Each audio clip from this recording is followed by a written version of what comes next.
Hey everyone, this is Sean Smith, the founder of Elite Coaching University, where we give you the skills to be a better coach and the tools to grow a bigger business.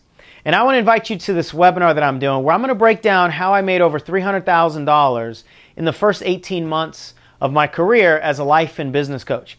And on this webinar, I'm going to get raw, I'm going to get real, I'm going to show you numbers, I'll tell you about the expenses, because I'm not doing this out of ego. I'm not trying to impress you. My story is certainly not the sexiest story out there.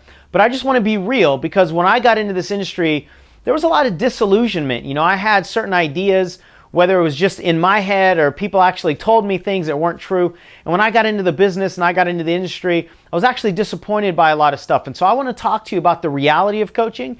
And I also want to share with you exactly the tangible steps that I took to make a lot of money. And if you're like most coaches, you have access to a bunch of information, but you might be in a state of overwhelm. You really don't understand how they all get put together. Or you don't know exactly what you should do with your skill set and in your industry to get that first client or that next client. And if you're also like most coaches, a simple six-figure business won't do it for you. You know, most people that I talk to, they say, I want multiple six figures to create the lifestyle and the freedom that I want. So on this webinar, I'm going to break down everything that I possibly can, teach you how I made over $300,000, and the majority of that money was actually in the last 10 months of that time period. So join us on the webinar. Just put your information here on this page, and I'll talk to you online.